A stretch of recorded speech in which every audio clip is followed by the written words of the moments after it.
El miércoles 28 me reúno con ese comité, les doy las orientaciones básicas y entrego a cada uno de ellos las cartas que hemos recibido hasta el momento.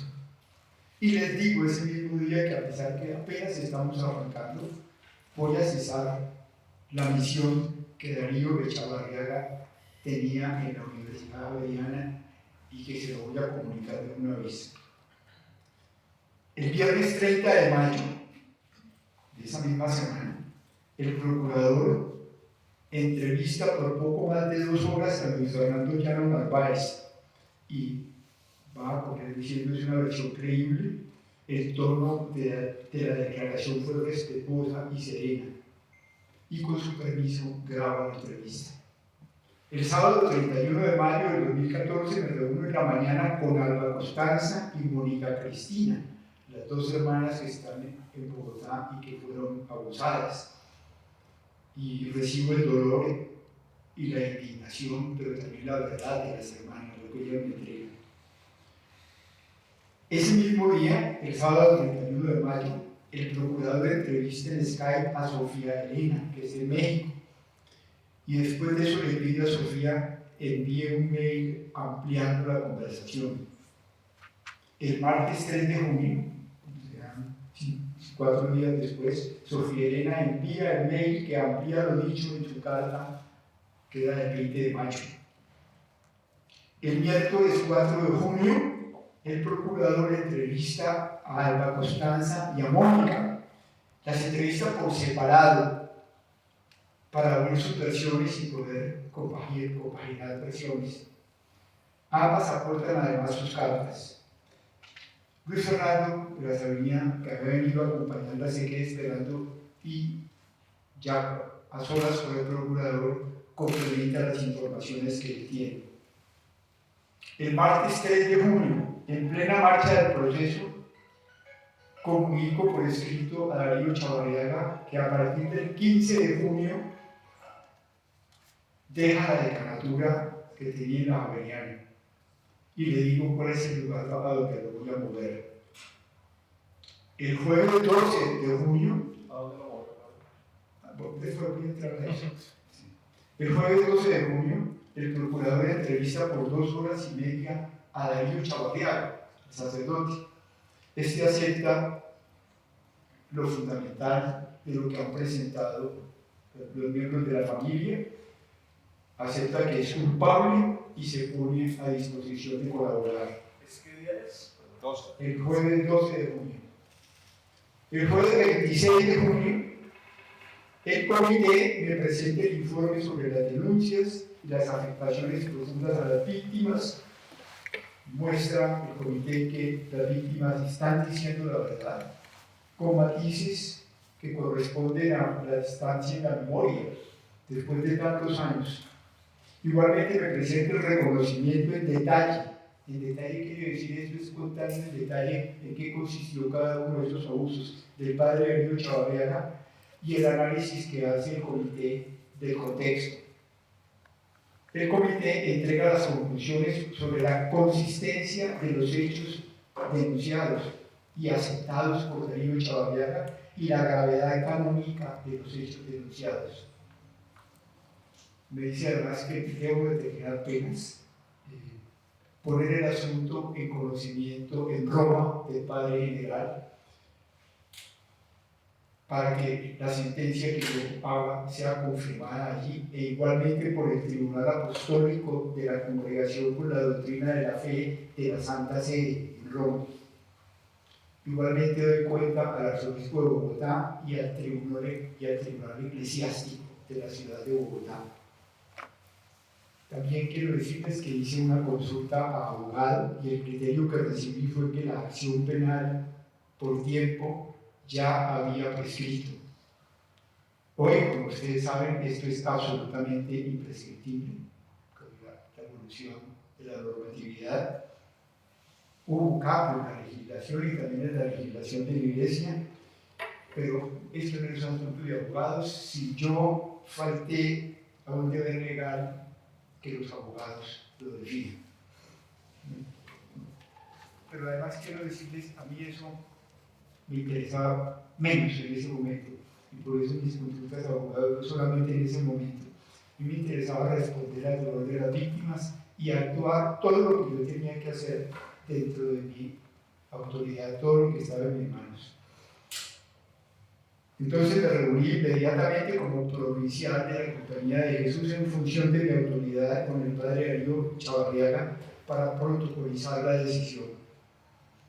¿Qué es esto? Él ha sido retirado de la decanatura de la Universidad Javeriana, donde era decano, muy apreciado por todo el mundo, de la Facultad de Odontología. Yo lo recluyo en la enfermería donde están los jesuitas terminales, para que se quede restringido a estar allí. Y esto para el final de la vida. Darío tiene en ese momento 75 años. Le prohíbo hacer cualquier actuación sacerdotal por fuera de esa casa. Incluso la celebración de la misa por fuera de esa casa. ¿Esa casa está ubicada en Bogotá? Esa casa está ubicada en ese espacio. Esa zona de los conservos era el último piso del movimiento central, es una zona cerrada.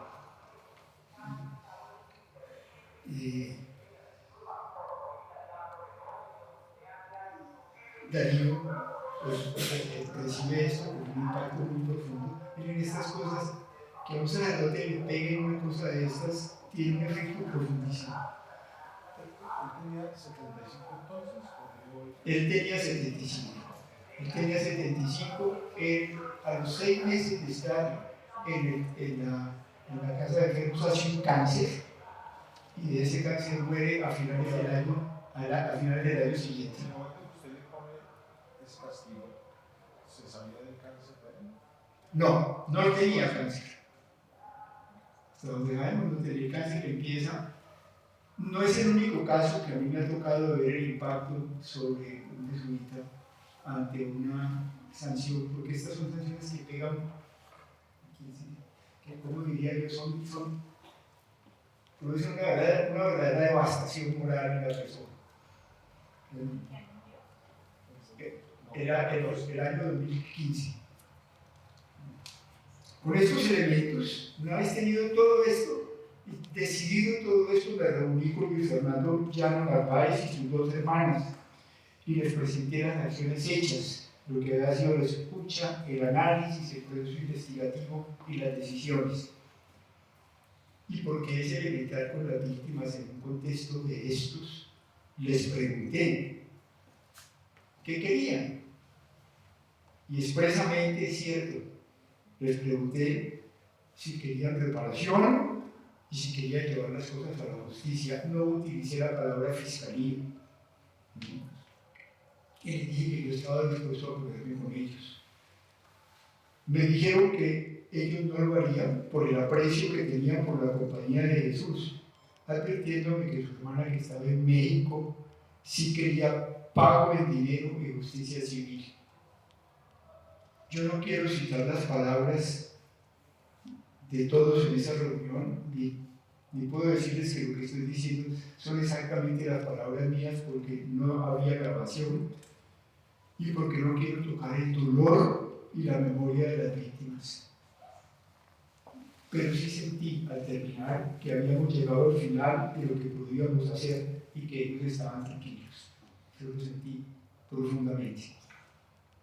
Por supuesto, las puertas quedaban abiertas. Ellos nunca volvieron en los 4 meses que todavía yo estuve de provincial de los jesuitas. ¿A la hermana Sofía le hicieron la reparación económica? La que estaba en México. ¿Puedes dejar la pregunta y la hacemos después? Hoy cuando me preguntan si siento que hice plena justicia, ¿qué respondo? Apliqué todos los instrumentos que estaban en mis manos. Lo hice con acogida al dolor de las víctimas y con rigor y rápido. No manipulé a Luis Fernando y a sus hermanas para exigirles de mi parte que se callaran. Pero si me preguntan hoy, en 2024, ¿qué haría yo hoy? Les digo con franqueza, yo repetiría el proceso del código canónico, del código canónico, el proceso canónico, porque es muy riguroso, pero una vez establecido el final y el culpable y las pruebas acumuladas, hoy me presentaría con eso a la Fiscalía para poner las cosas en manos de la justicia civil hoy.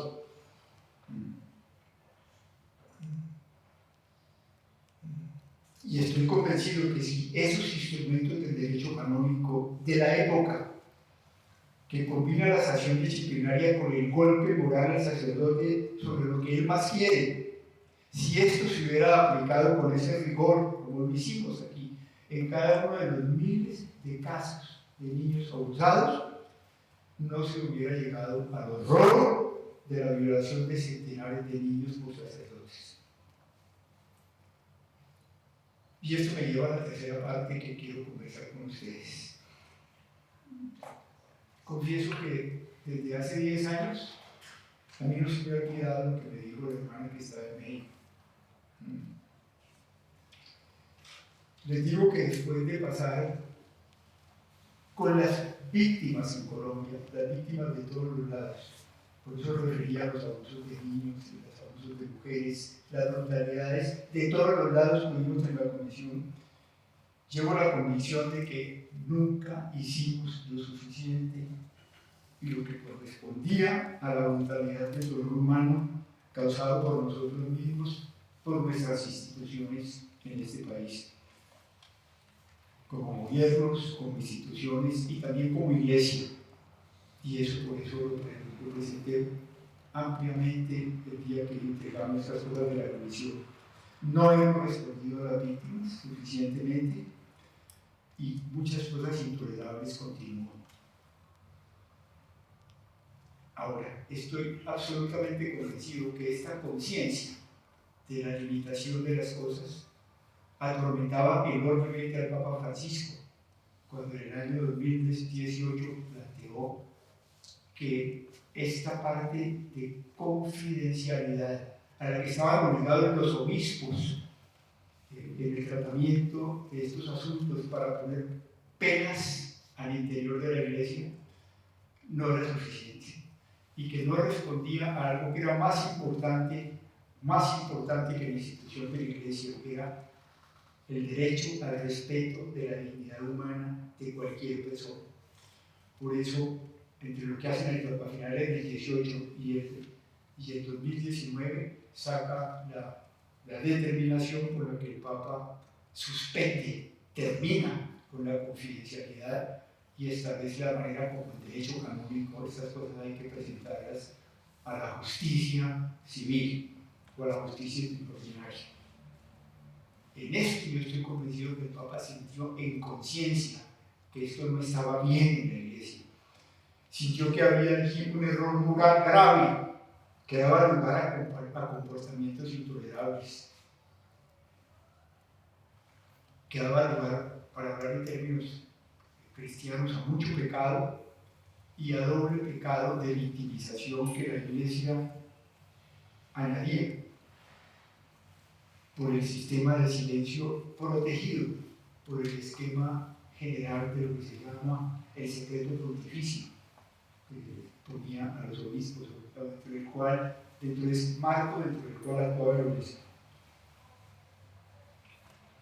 Y yo, ¿por qué les digo que uno después, con el correr de los tiempos, yo he sentido esta responsabilidad moral? Porque como les habrá pasado a ustedes, que son seres humanos, muchas veces se encuentra uno que cosas que uno hizo antes y no se daba cuenta de la gravedad de las cosas, con el correr del tiempo uno descubre que eso era grave y que eran, no sé si les ha pasado a ustedes como seres humanos y que uno realmente no ha debido hacerlo. Ayer cuando el padre Germán Rodríguez dijo que sí, hoy en día, dijo dos cosas: hoy no tengo ninguna acusación de ningún jesuita, pero si llego a recibir hoy una acusación contra un jesuita, inmediatamente la llevo a la fiscalía. Muestra la actitud de nosotros hoy en día. Y quiero finalmente tocar un tema que es el tema de la protección corporativa, porque eso es una cosa que también nos ha enredado muchísimo. Nosotros tendemos a defendernos como cuerpo. Entonces, los militares dicen que lo que pasó con los falsos positivos fueron unas manzanas podridas. Pero también lo hacen las cortes y también lo hacen las instituciones, los gobiernos, también lo hacen y también lo ha hecho la Iglesia. También lo hacen los partidos políticos. Ante todas esas defensas corporativas, lo que me parece más bello que hace el Papa es en las cosas que dice y mucho más en las formas como actúa. El Papa manda a decir: esto es un problema de Iglesia, esta es una responsabilidad corporativa de la Iglesia y tenemos que enfrentarlo como Iglesia. Y por eso hace un cambio en la legislación y por eso aprieta muchísimo con penas a quienes al interior de la Iglesia no corresponden a lo que tenemos que hacer. Incluso, como ustedes recuerdan, hacía acciones espectaculares. Destituyó obispos, destituyó al cardenal arzobispo de Washington, para que quede claro qué es lo que él está diciendo, por abusos sexuales o por encubrimiento de abusos sexuales.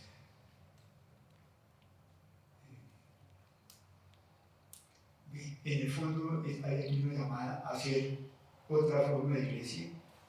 No somos la sociedad perfecta, como se llegó a pensar, perfectas societas. Ni somos la comunidad final.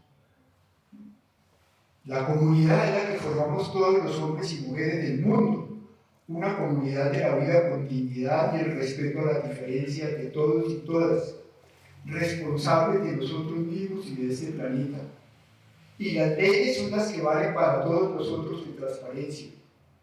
Y la Iglesia no tiene ante eso ningún privilegio especial, sino que presta un servicio radical desde el seguimiento de Jesús, servicio para el diálogo, buscar justo la justicia, desde el dolor de las víctimas y de los excluidos, para construir entre todos una comunidad humana, que eso es lo que Dios quiere en las diferencias.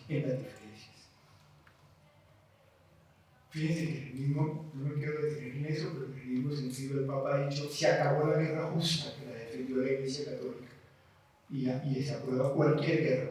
Pero es que hay una frase que me gustaría parafrasear. Dice: el nombre de el alma humana, el nombre de la humildad del alma humana querida por Dios, declaro que el que mata a un ser humano es como el que hubiese matado a toda la humanidad. Yo no podía continuar. Y el que viola, el que abusa de un niño, es como si hubiera abusado a todos los niños de la historia. Quiero entonces concluir diciéndoles: sí, quiero pedir perdón a las víctimas por las cosas que hayamos hecho nosotros como jesuitas, porque si bien no soy yo subjetivamente quien lo hago, es una responsabilidad objetivamente corporativa, y por eso de mis compañeros de hoy y de ayer, y estoy obligado a hacerlo.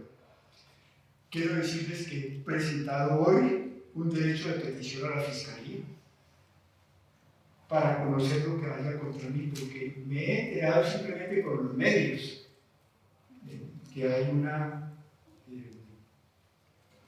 demanda contra mí, pero quiero recibir realmente qué es lo que hay en la Fiscalía para presentarme inmediatamente. Y les repito, hoy volvería a hacer lo mismo, pero aplicaría todo ese rigor del derecho penal, del derecho de la Iglesia, que me parece tan riguroso y rápido, pero inmediatamente pasaría a la Fiscalía a entregar las cosas y a presentar al responsable del crimen ante la Fiscalía. Finalmente, simplemente decirles que esta aceptación de mi propia vulnerabilidad, bien afectada en estos días, en lo que me queda de vida, quiero seguir trabajando con toda mi alma, al lado de las víctimas y al lado de la lucha por la paz de este país, desde la verdad de las víctimas y desde la lucha por la justicia y porque construyamos juntos hacia adelante. Ahora sí, escucho sus preguntas y comentarios. ¿Qué otros casos dentro de la compañía de Jesús pues utilizó el mismo protocolo del derecho canónico frente a casos de abusos, además del padre Ariel? Sí, en dos momentos siendo provincial tuve que enfrentar casos análogos, no de la gravedad de este, y de los procedimientos que hicieron completos. Y no hay denuncias. Y no, yo nunca recibí denuncias sobre eso, nunca. ¿Qué explicación puede haber para que a estas alturas explote este rollo? Después de que fue un hecho perpetrado a fines de los 70, estamos hablando de hace 50 y tantos años, que la denuncia y el castigo del culpable los hiciste hace 10 años, que 4 meses después de hecho eso se enfermó de cáncer, el pederasta, y que se muere un año después, o sea que se murió hace 9 años. ¿Qué explicación hay para que este rollo hubiera surgido ahora con esta dimisión? Bueno, yo no me atrevo a dar una explicación que no conozco, me hago preguntas, por supuesto. Ahora la demanda no es contra el perpetrador del crimen, sino contra mí mismo, hoy en día. Pero no quiero entrar a profundizar preguntas. Creo que allí hay cosas mucho más hondas. El hecho es que si se buscaba golpearme a mí moralmente, lo lograron, y que si lograban golpear a la Comisión de la Verdad y el esfuerzo hecho por tantas y tantas personas, por ponernos al lado de las víctimas, lo lograron. Incluso es muy interesante ver que al parecer por el movimiento de las cosas, más que pegarle, o no solamente pegarle a los jesuitas, o si usted quiere había las dos cosas, péguenle a los jesuitas, pero péguenle a Francisco de Roma. Iba a preguntar justamente que se sepa, hay denuncias no solo contra Francisco de Roma, sino contra la compañía o contra otros miembros de la compañía. Hoy en día, lo único que sé es la denuncia hoy en día, y creo que la denuncia incorporan al padre Zarralde, y sí, al padre Zarralde, al procurador. Yo dos preguntas muy puntuales. La primera, usted nos insiste en la rigurosidad que tiene ese proceso canónico. Quisiera que usted nos explicara un poquito mejor cómo es eso, porque creo que todos tenemos un poco más claro cómo funciona eso en la justicia penal, pero quizás no en el canónico. Y la segunda, una de las publicaciones que leímos esta semana contaban que justamente en 2014 la Universidad Javeriana le dio una distinción al padre. No sé si coincide con los hechos de los que estamos hablando o si para el momento que se dio ese reconocimiento el proceso andaba o no lo conocía. Voy a responder a la segunda y le voy a pedir al doctor Jaime Cataño, que está aquí, que es un especialista en derecho canónico, que responda a la primera. Con respecto a la segunda, eso es cierto, tengo que reconocer lo que es cierto. Me podría disculpar, que es verdad, de decir que yo no supe, pero es una disculpa. Yo era el provincial de los jesuitas. Creo que allí, pues tanto el padre Avino como quien estaba superior de él en la casa, se pasaron por encima de las cosas, pero lo que hubo en la Javeriana no fue un acto, una condecoración de honor, como se dijo, ni nada parecido. Es un acto social para una persona que deja de ser decana. Imagino que estaban muy perplejos. ¿Y por qué? ¿Verdad? No sabía. No sabía. Por el secreto pontificio. Exactamente. Y lo llamaron a darle una condecoración. Pero no una condecoración, un acto social de reconocimiento y de despedida, como decano. Eso es lo que puedo responder, ¿verdad? Yo quiero hacer una pregunta. Pero podemos responder a la primera pregunta. Sí, bueno, voy a hacerlo como si fuera en clase porque el sujeto es el padre de Ruth. Digamos que el derecho de la Iglesia cumple a cabalidad con los mínimos del derecho en general, donde hay un debido proceso, donde hay el derecho de defensa, el derecho de contradicción, donde existe la publicidad con las aportaciones que ha hecho el padre para ese momento.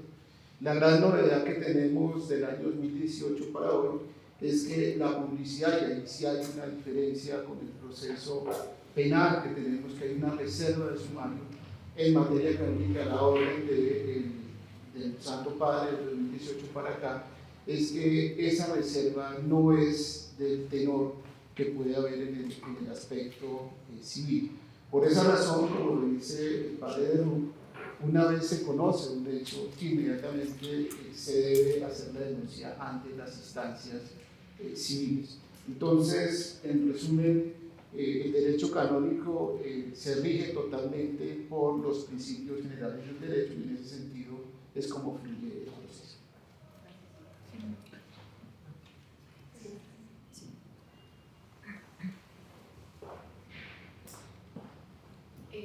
Si quisiera volver a una de las preguntas que dejó planteada un colega hace algunos minutos, y es si hubo algún tipo de reparación para las víctimas, incluso más allá de la reparación que ellos nos pidieron, porque es que en realidad, digamos que en esto no quisiera actuar literalmente como periodista, pero pues lo atraviesan aún muchas sensibilidades en este tipo de casos.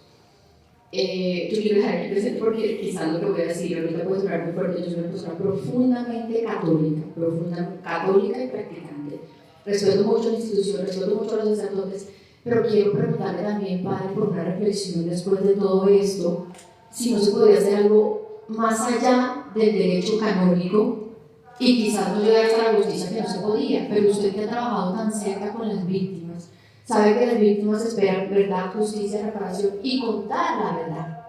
Y quizás lo que las víctimas sintieron en ese momento es que dijeron, bueno, hasta acá, y nadie más abogó por ellos y por su verdad y por denunciarlo. Hoy en día eso es lo que está liderando, es una cruzada con muchas otras víctimas, pero quizás las víctimas de este sacerdote se sintieron silenciadas. Si no cree que hay faltó algo por parte de la Compañía de Jesús. Gracias por la pregunta. Lo primero que te quiero decir es que, pero no quiero zafarme del tema, los abusos a los niños son un crimen tan brutal y hechos desde la Iglesia son tan horribles y hechos por sacerdotes son tan espantosos.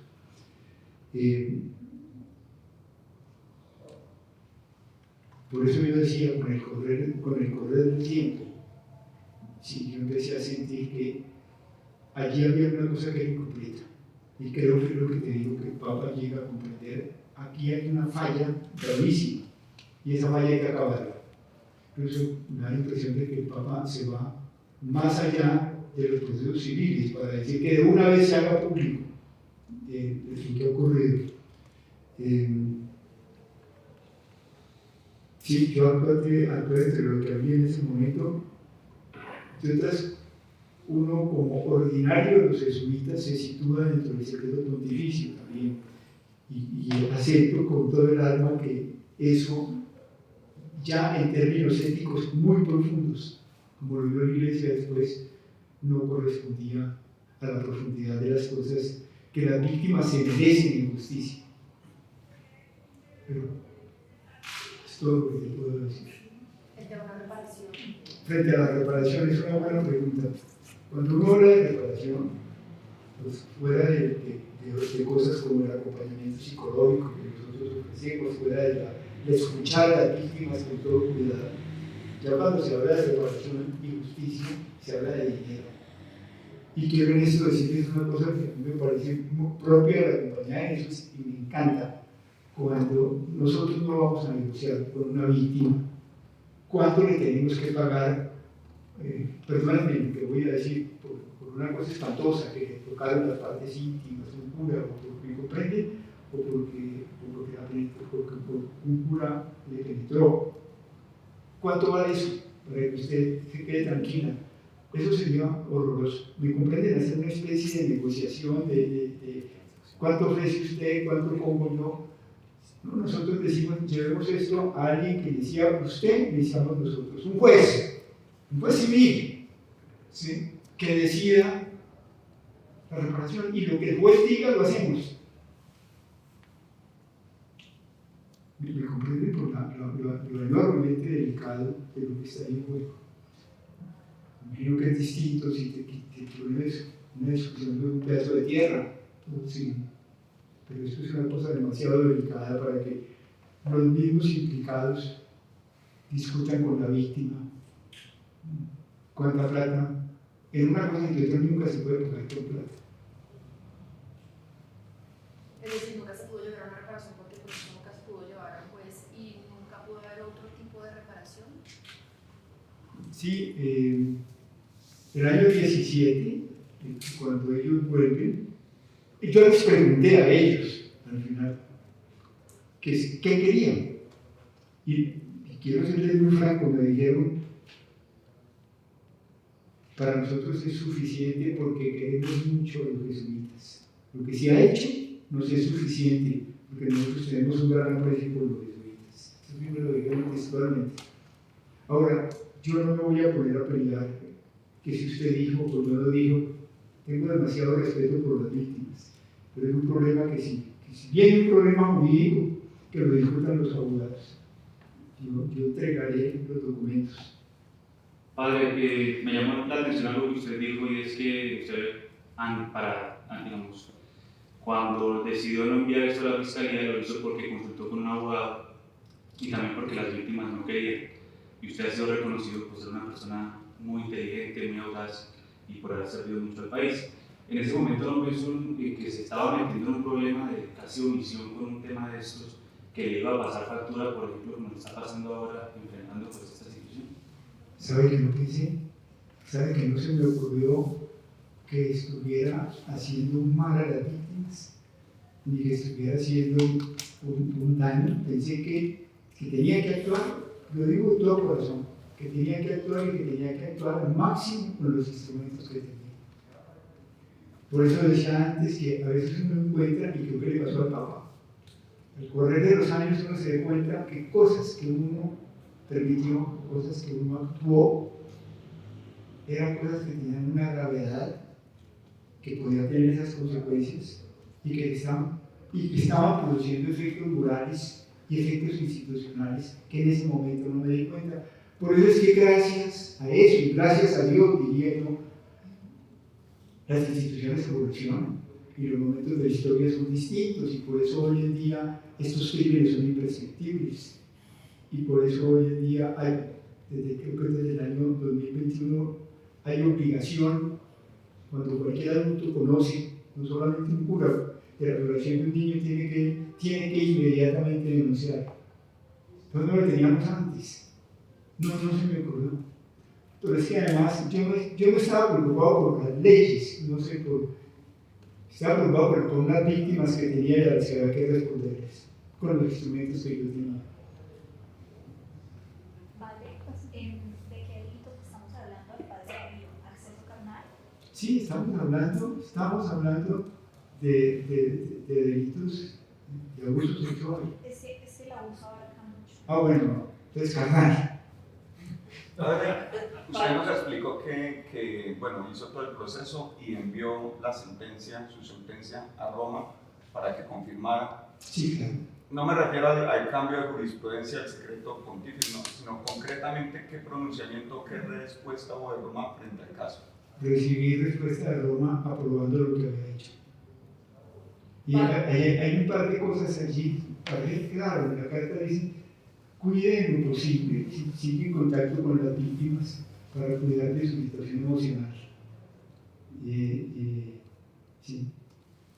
Padre, usted ya habla de que lo difícil que ahora podría ser hablar de cuantificar o hablar de una reparación económica, pero hoy cuando usted dice que volvería a llevar el caso a todo este derecho canónico, incluso a la fiscalía, ¿qué reparación? La llevaría. Sí, yo llevaría también a la fiscalía. ¿Qué reparación se puede hacer más allá del económico? ¿Qué se puede hacer para remediar lo que usted dice es un poquito que faltó, que terminó siendo que hoy las víctimas sigan reclamando esa parte de justicia? ¿Qué más se podría hacer? Teniendo en cuenta pues, que el implicado ya no está vivo, sería un reconocimiento público desde parte de toda la comunidad. ¿Qué se podría hacer en este caso? Pues respondería a las solicitudes de las víctimas, a lo que las víctimas esperan.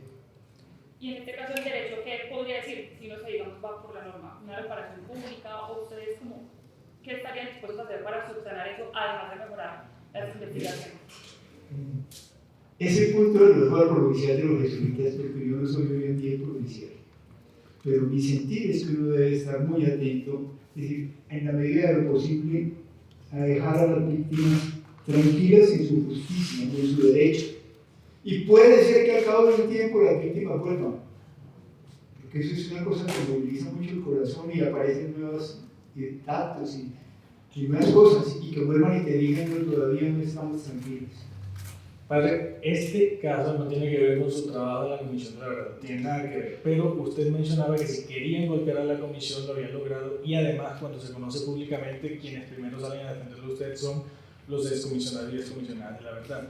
Quería preguntarle, pues, muy concretamente, ¿alguien de la Comisión o algunos de la Comisión tenían conocimiento de este caso, de esta denuncia o de esto que, pues, a usted dice que luego de unos años le pesaba?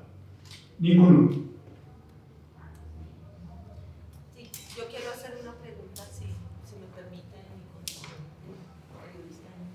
mi en temporada de receso. Si ustedes dicen que ya no hay secreto pontificio y hay una investigación con grabaciones, un expediente, ¿ese expediente se puede conocer? Yo le preguntaría al abogado si una vez ya han puesto en marcha el proceso, ¿qué pasaría? Sí, como en este momento, como lo decía el padre, estamos esperando que la Fiscalía nos informe sobre la existencia de una denuncia penal, la legislación civil sí mantiene el secreto sobre aquellas noticias que están corriendo en el pueblo civil. Entonces, en este momento, por la legislación civil, nosotros tenemos que mantener el secreto probatorio que está. Padre, usted refería al principio de su intervención su dolor profundo por lo que ocurre. Y un poco en línea de la pregunta de la compañera de Lulu, ahora hay como una nueva oportunidad. Que vuelvan las víctimas es una oportunidad para que el victimario las encare, como se ha hecho, de hecho, todo el sistema de justicia de reparación, no repetición. ¿Usted qué les diría a ellos hoy, ante las exigencias que tienen hoy y que pueden tener diferentes mañana? ¿Pero qué les diría a ellos hoy? Bueno,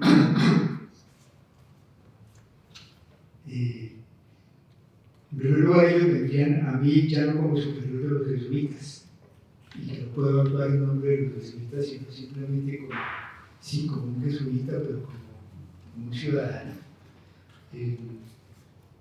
Lo primero que quisiera, y quise, pero me di cuenta de pronto que eso era un error, y por eso me detuve. Yo quisiera encontrarme con ellos. Quisiera poder responder a la pregunta de qué los llevó a retomar las cosas, qué sentimientos llevan por dentro, qué expectativas tienen, por qué me acusan personalmente, cuando incluso podía hacerlo en aquella época. Y de verdad me pondría a la disposición de escuchar y poder corresponder a las exigencias que ellos me están haciendo. Ahora, lo que pasa es que ya han puesto en marcha un proceso judicial, me tengo que atender a que si la Fiscalía lo acoge y si lo acoge, lo que se decide. Pero no me soltaría de las víctimas. Una pregunta, el delito había prescrito, entonces igual no se podía llevar a la justicia civil, ¿cierto? Entonces, ¿de qué estamos hablando? Una pregunta.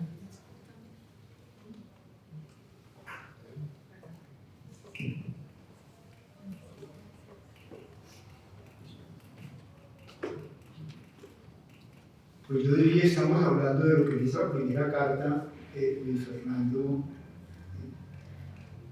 pone, y es que dice, y que si no hay posibilidad de que, si esto ya fue escrito, que por lo menos se conozca y se conozca suficientemente para que nunca vuelva a pasar a ningún niño. ¿Alguien quiere hacer otra pregunta? ¿Listo? Muchas gracias. Muchas gracias. Muchísimas gracias a todos y todas, gracias por estar presentes, gracias y los invito a que sigamos luchando por la verdad al lado de las víctimas en este país y que luchemos por las transformaciones que hay que hacer en nosotros, en cada uno de nosotros, en nuestras instituciones, en nuestras organizaciones. Yo creo, como tú lo dijiste, que yo estoy seguro que la Iglesia empezó un cambio muy serio en esto. Y la forma como ha actuado el actual presidente de la Conferencia Episcopal y el anterior, el cardenal de Bogotá, y muchos obispos muy serios en Colombia y en el mundo, y la Compañía de Jesús y las órdenes religiosas ponen en evidencia eso. Pero falta mucho. Hay todavía mucho dolor y mucho sufrimiento y muchas víctimas. Y lo que más me gusta de esto es que la disposición es: nosotros no defendemos a los perpetradores, nosotros nos ponemos de parte de las víctimas. Entonces es una cosa que debemos poner en práctica en Colombia, ¿verdad? No defender a los poderosos, no defender al poder de los jefes de los medios de comunicación, no defender a los militares porque son militares, no defender a las víctimas, de todos los lados. Y eso será siempre algo muy duro porque uno nunca acabará de responder al dolor tan profundo de los seres humanos. Y sobre todo cuando uno en alguna forma se siente parte, como yo les decía, no subjetivamente responsable, porque uno no fue el que lo hizo, pero sí objetivamente responsable, justamente porque participa en un grupo dentro del cual hay personas que han hecho las cosas. Muchas gracias de nuevo, por favor.